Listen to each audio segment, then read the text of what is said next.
and welcome back. Well, another fun farming adventure on a nice, let's see here, today's Thursday if I remember right. Back out rolling in the R72 cutting beans. I just started this 40-acre field. Had about a 20-minute tie-up. These rows run north and south. I'm actually heading up here to do the north end.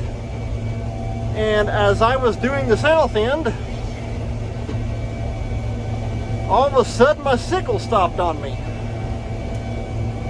So picked up, turned around, faced into the wind because we got a pretty good southwest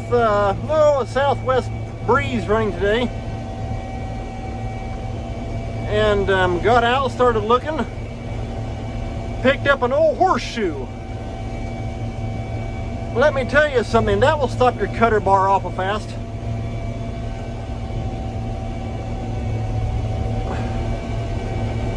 Got some good old crabgrass up on top of this sand knob also.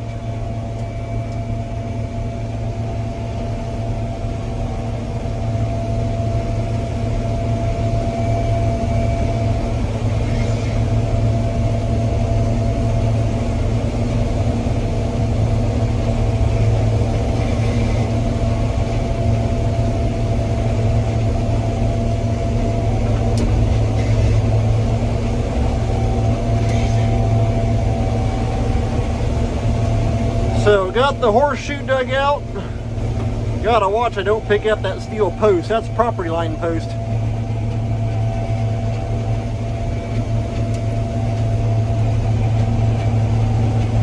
And so, old Mr. Ed lost a shoe.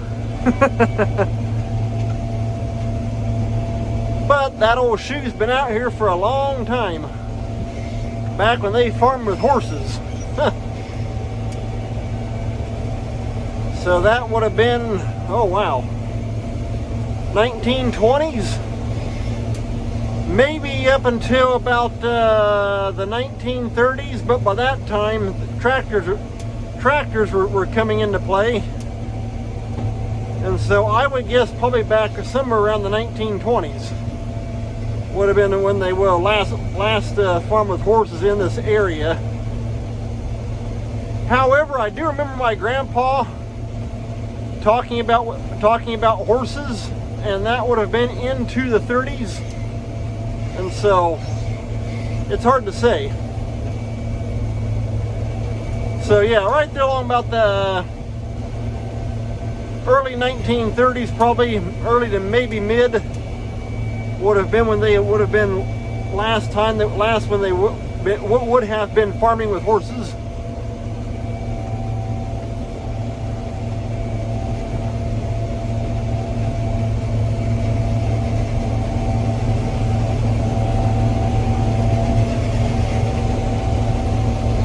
But that old horseshoe definitely stopped the sickle. But thankfully it didn't burn the belt that drives the sickle or anything like that. I caught it almost right away because I happened to glance out the window here off to the side. And also all of a sudden the beans, just trash and debris just started building up right underneath the reel, and so because I happened to be glancing off to the side because there was down on that south end there's a drainage ditch, and so I was off looking off over at that, and well, when that debris started building up, the reel started grabbing that, and it began to stop the reel, and down on that end of the reel there's a like a bypass valve, to where if the reel stops, the hydraulic motor running the reel, the oil will just go through a bypass valve instead of damaging something.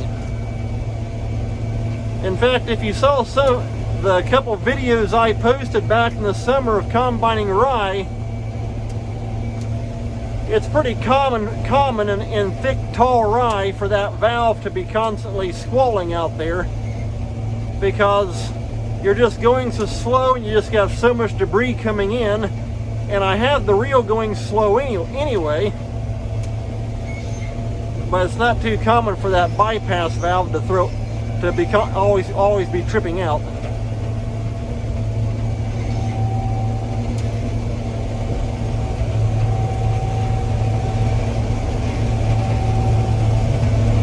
And so yeah, if you saw that video I posted this morning, it wasn't very long, but I was disking wheat ground. And so got one more field of wheat to plant. It's about 20 acres or so, give or take a little bit. Generally, we put out about 45 to maybe 50 acres of wheat every year.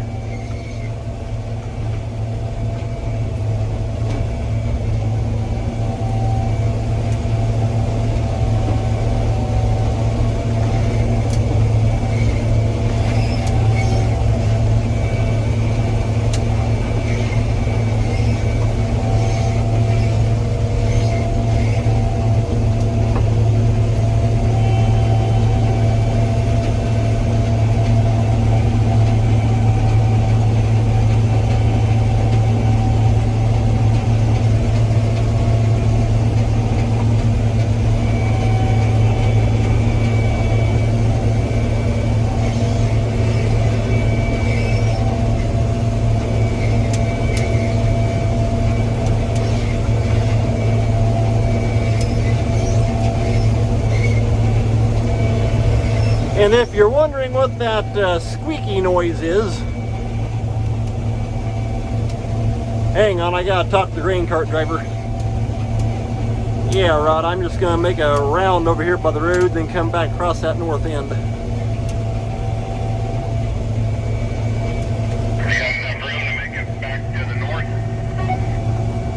Well, you know what? I just now noticed my camera.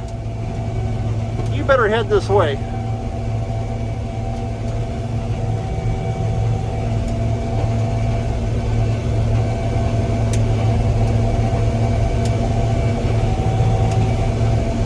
Okay, now back to what I was saying. Back over there is the grain cart heading my way. Got the semi sitting down there on the end.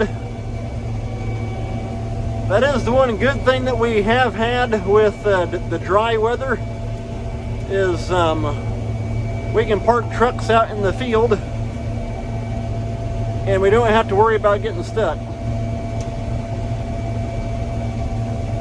I'm guessing it's probably been a good month since we had a good rain.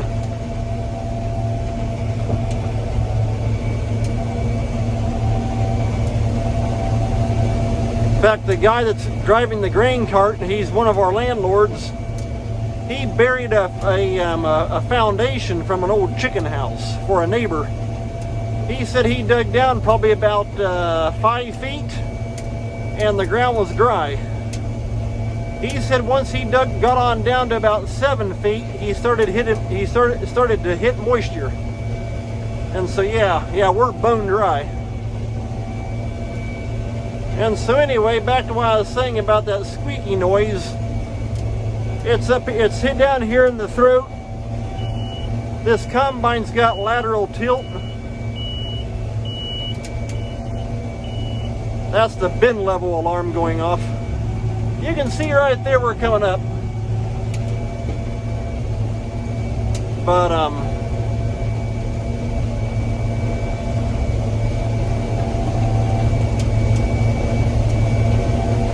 yeah, this combine's got some John Deere calls it Contour Master.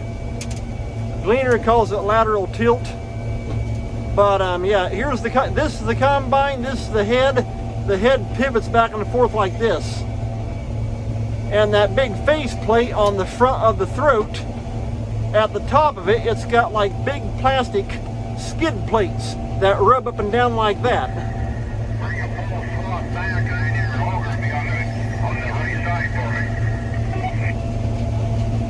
Okay, all right.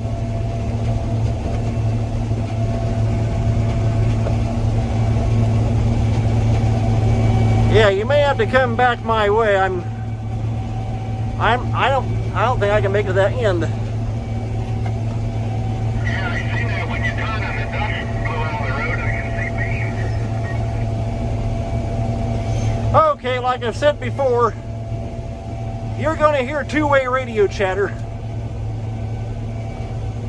But anyway, yeah, that's that squeaking noise is. It's just those big plastic skid plates on that lateral tilt faceplate as they slide up and down against each other. So far, though, in our sandy ground,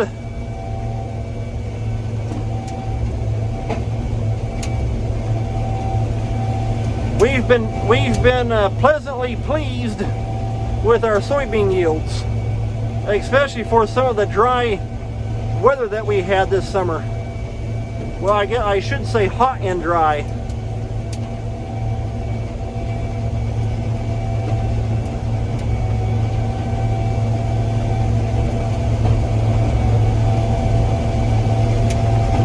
Okay, I'll just cut past you and then back up and unload.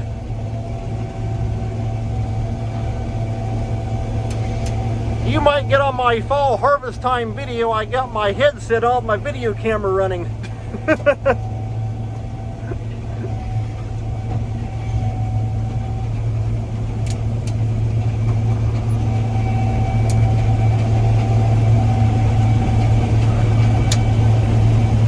Okay.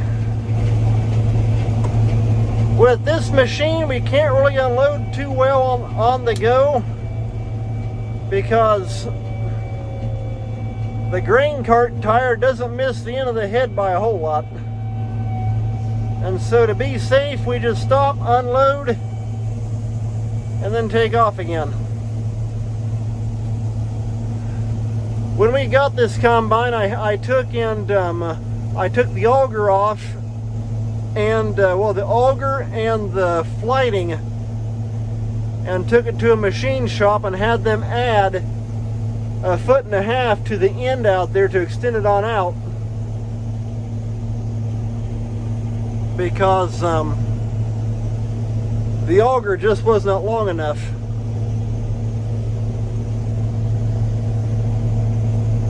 Because see, back in 2002, they had 30-foot heads, bean heads, but at that time, the 35-foot bean heads hadn't come out yet.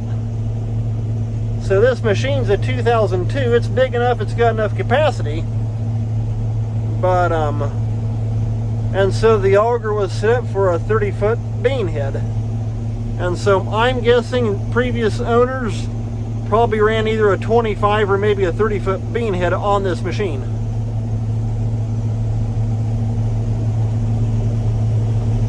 So that's why when we got it, I had to have that machine shop add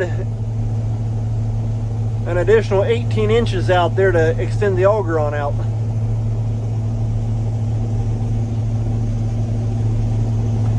But even still, you gotta watch your clearance out there, so it's best off just to stop, unload, take off again. It's a whole lot better than running the risk of when you're driving side by side of the cart tire hitting the end of the head out there. Then you are done.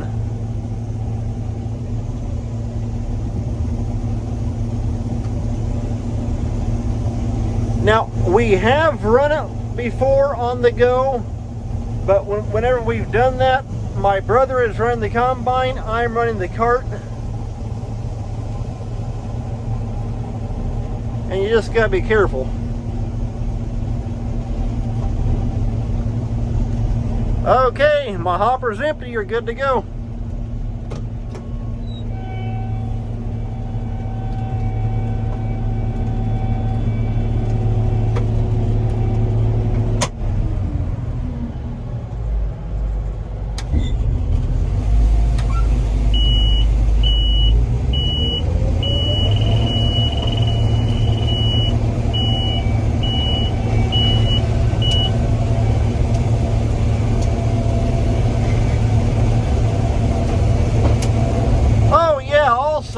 Sure enough, had one of my subscribers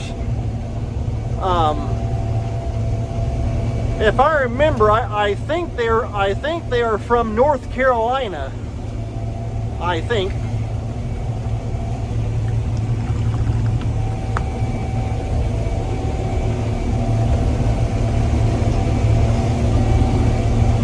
Asking about Gleaner combines, he said down that way they don't see too many Gleaners, and around here you don't see too many either. Majority of what you see is John Deere, Case. There are some New Holland, and actually up north of us, big farmers, they actually run Kloss.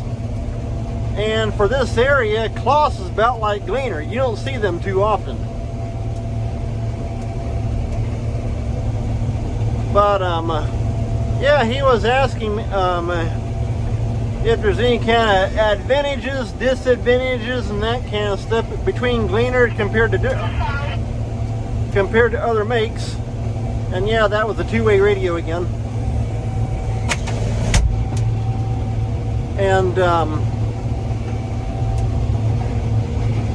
yeah, as far as performance-wise,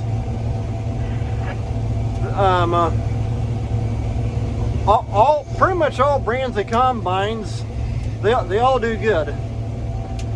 The couple things I do like about Gleaner, in fact it's actually one of their big promoters, is for one thing, they're not near as heavy as most other brands. They actually promote themselves as being roughly up to 6,000 pounds lighter. Because they're just a smaller frame, even though they make up to a Class 8 machine, which would be, this here's a Class 7. Of course, this is also a 2002 year model. But they now make Class 8 machines, and that would be an S98. They actually discontinued the R series along about 2011 coming into 2012 and came out with the S series. And they're still the same as far as setup and design, only the rotor is bigger and a feeder house is a little bit bigger and that kind of stuff. But the thing I do like about them is the simplicity. They're easy to work on. Like I say, performance-wise, all colors perform great.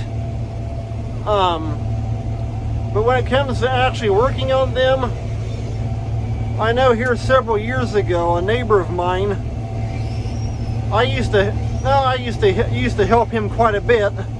Here several years ago, he actually teamed up with another neighbor, and so they worked together. But at that time, he was farming on his own, and so usually coming up to fall time, I would help him work on his combine.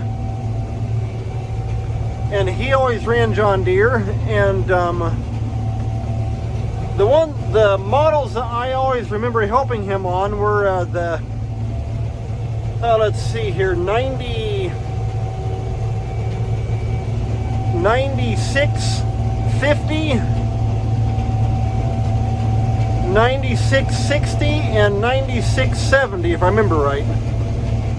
So the 50, 60, and 70 models before they came out with that, well, I think they call it the S series now. S series of John Deere, about like Gleaner. And anyway, the thing I remember, I'm going around a tile inlet right there. The thing I remember about helping him on those John Deeres is they're very hard to work on. It'd take you all day just to get to one problem. And I'm not the only one that says that. Over the years, me and my dad, we've talked to guys who have had John Deere, and they've actually switched over to Case for the very same reason. They said their Case combines were a lot easier to work on. And just the design, it's almost like the John Deere engineers sit back and try to come up with the most complicated way to build a combine, and then they pick that way to do it. And like I say, that's the thing that helping my neighbor there, and then like I say, talking to different guys who have had green and then went to red, just because their green ones were were so much harder to work on than the red machine was. That's why personally I wouldn't have a green one.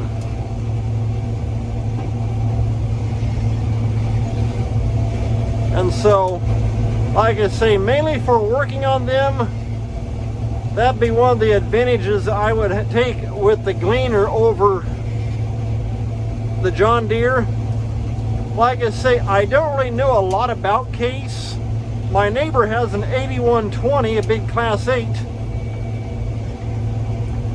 I have helped him before pull the rotor on that thing, and now that's kind of a pain, because see, the thing that kind of sets Gleaner apart from any other make is all other make of combines, the rotor sits in line with the machine. That's the part that does the threshing. Gleaner, the rotor sits crossways. That's why Gleaner combines are not real long. They're pretty short. And I know on his big Case 8120, he had to take the throat off to pull the rotor drum out. I pulled the rotor out on this machine. I can have the rotor pulled out in about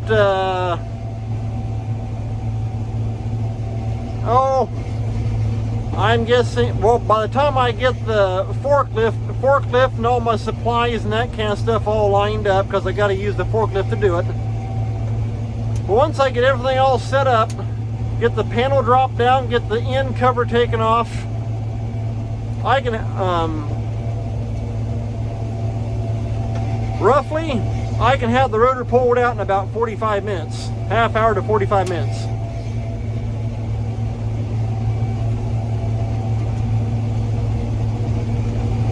Because the rotor goes out the left-hand side of the machine.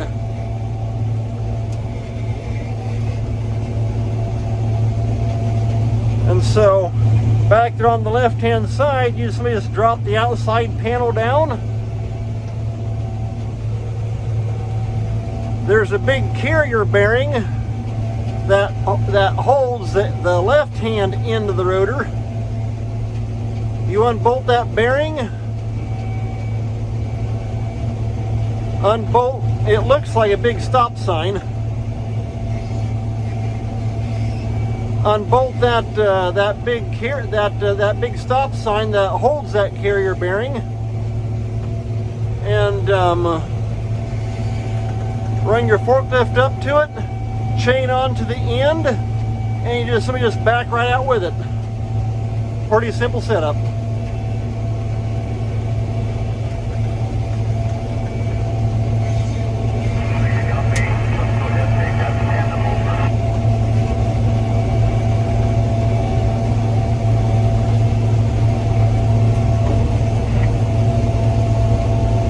Whereas with pretty much any other make,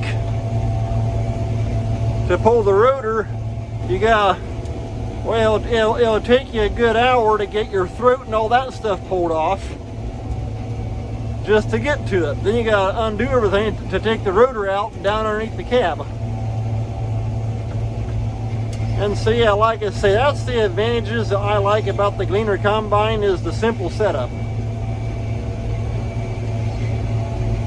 And even like I say on the S series Gleaner, the setup and basic layout is still the same as the R. Only this one here, if I remember right, it's got a 20. It's either, I think it's a 24-inch diameter rotor, and the S series, they came out, they have a 30-inch diameter rotor.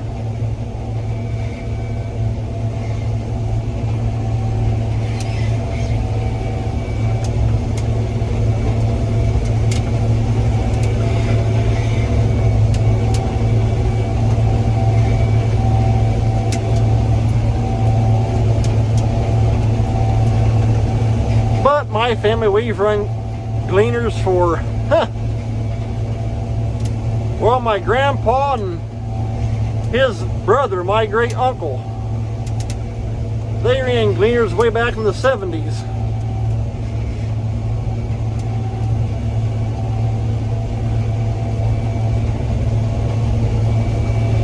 And then my dad said Grandpa had, I think it was a little Gleaner E, which would probably be back, I would guess, well, maybe, no, not, I was going to say late 60s. No, probably early 70s would be my guess. I need to ask my dad again. And then I think he went with a little Gleaner F, had that for several years, and then I think my dad said it was might have been around about 1980 or 81, and Grandpa got an M2.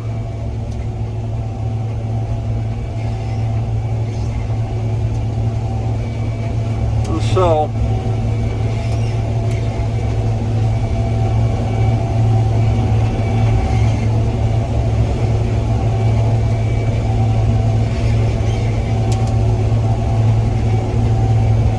then, like I say, my dad and my grandpa's brother, well, I guess that'd be my great uncle, got that that R52 that you saw in my video here a couple days ago. My dad and great uncle Joe bought that back in 1995 because they had always talked about getting a rotary combine, and that was the first one they got.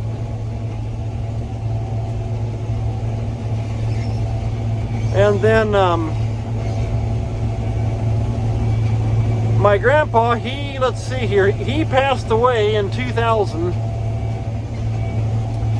and he ran a combine in the fall of '99, and I think it might have been at the end of 1999 or in the beginning of 2000. The one Agco dealer that we had at that time, before Agco shut them down, had gotten in a 1987 Gleaner M3, a green stripe Gleaner. It had the green stripe down the side. That's when Deutz Alice had bought out Alice Chalmers, and so that last year that they made the conventional combine, they put a green stripe down the side. And yeah, I got videos on here as well. And he's gonna come over. I don't know whether he can just bring my little truck over or not, and I have to leave it no later than 6. Oh, okay, all right.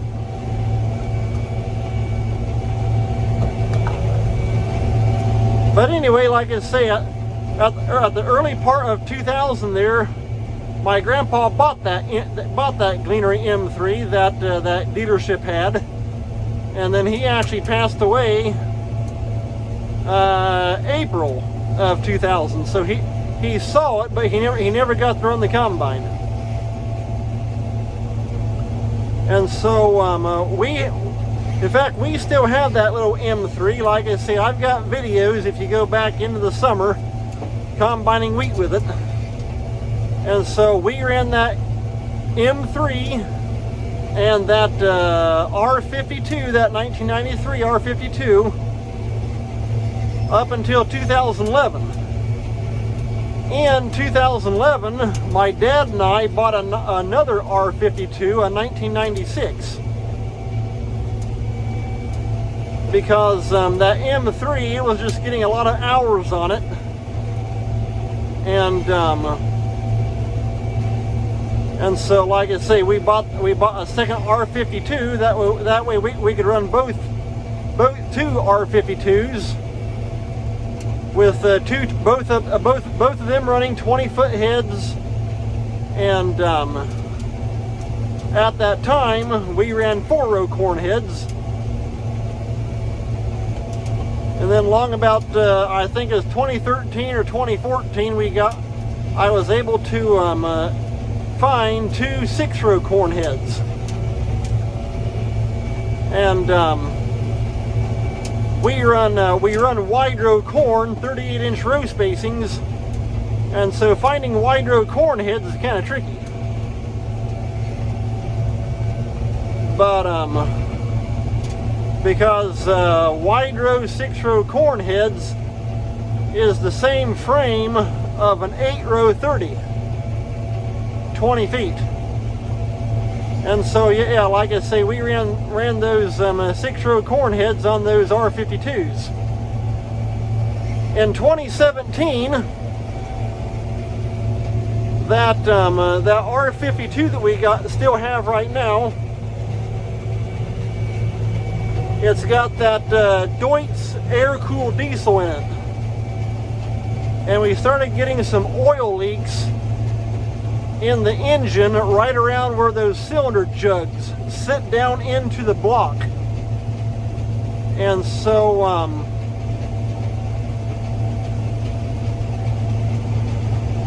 not real familiar with that Deutz motor. And so the one dealership over by Kokomo, Indiana, we had them pick the combine up and work on that motor.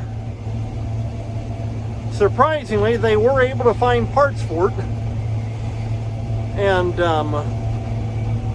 they worked on it, and they were not able to get the leaks, where it was wanting to ooze oil, completely fixed. And thankfully, they actually gave us about a 30% discount. They actually chopped a great big chunk off the bill because they could not fix it or get it fixed. And so that fall, Dad and I got talking about how it'd be nice to have one bigger machine. That way we could run just one big machine in corn and keep that 1993 R52 to help out with soybeans. And so I just started keeping an eye out on Tractor House. If you don't know what that is, check out tractorhouse.com. They have all kinds of farm machinery.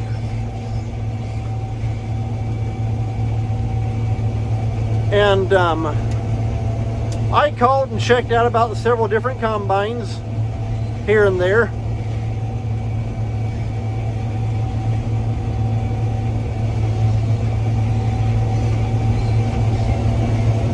And of course, everybody wanted a pretty good price for it. And I knew I wanted an R72, because the one dealership over by Kokomo, they tried to get me talked into going with an R62, which is a Class 6 machine. And actually, an R62 and an R72, machine-wise, they're the same size. The R72 just has a bigger motor and a little bit more hopper capacity. Well, I knew running a 35-foot head, because we wanted a 35-foot head That way it would basically match two 20-foot heads. And so kept an eye out on Tractor House and called about a few here in Indiana, checked out a few in Ohio, called about them. Checked out about one or two in Illinois. And I found this one here out in Iowa. And like I said before, some good friends of mine out lived in Iowa at that time. They now live in Wisconsin, and so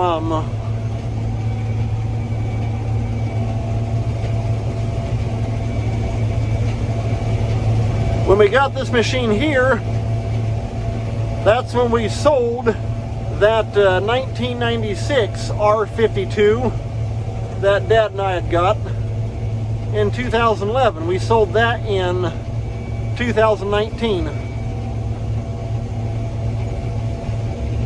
Now that one was basically just like our 1993, only it had a Cummins 8.3 motor in it.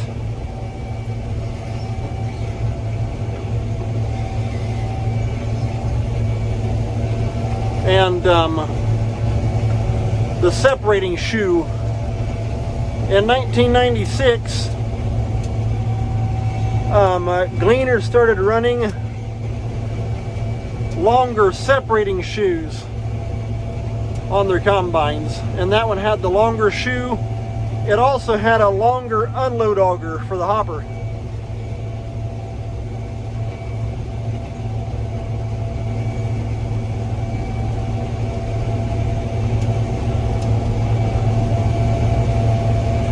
And so in 2018, thankfully, one of the 6-row corn heads that we had bought long about 2013 or 2014 had been fitted on the back of it to take lateral tilt. And then somebody had simply added in some big steel tubing to convert it back to non-lateral tilt. And so I simply cut that steel tubing out, and in 2018 ran that 6-row corn head on this machine. And so I kept an eye out here and there for an 8-row. Finding an 8-row wide corn head's kind of tricky,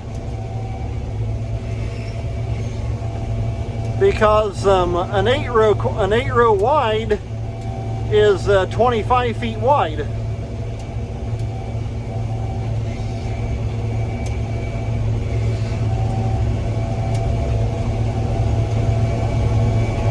And so in 2019, a guy on one of my Gleaner Combine Facebook groups posted that big 8-row corn head you saw me. I shared some videos of it here just last week, I think it was, picking corn. He posted that online. He was over by southwest of Rockford, Illinois. You make another round, Eric, or not? Yeah, I should be able to, and you can pick me up when I get heading back north. Alright. And so my friends that had lived in Iowa, they invited me out, so I ran out to Beloit, Wisconsin. Then when I left Beloit, Wisconsin, I went south, dropped southwest of Rockford, Illinois, checked out the big corn head. He wanted to get rid of it, and he said for part of the deal he would add the lateral tilt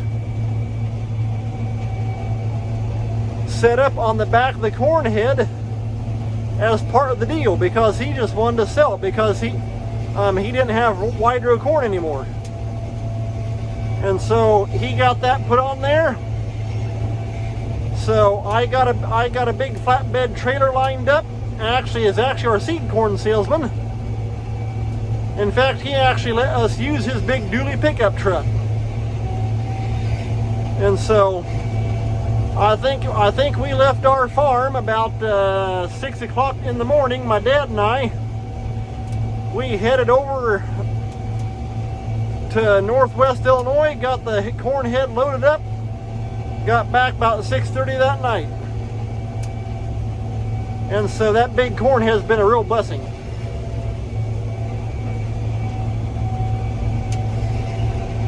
And with that big 8-row corn head now, running just this machine and the grain cart, we can do just as much, if not actually more, than both of the R52s running 2 6-rows. For one thing, it takes less manpower, and we're also running, we can go faster.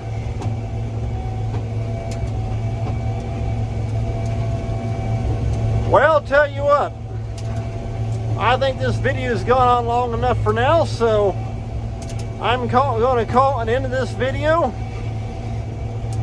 So take care, thanks for watching, we'll see you next time.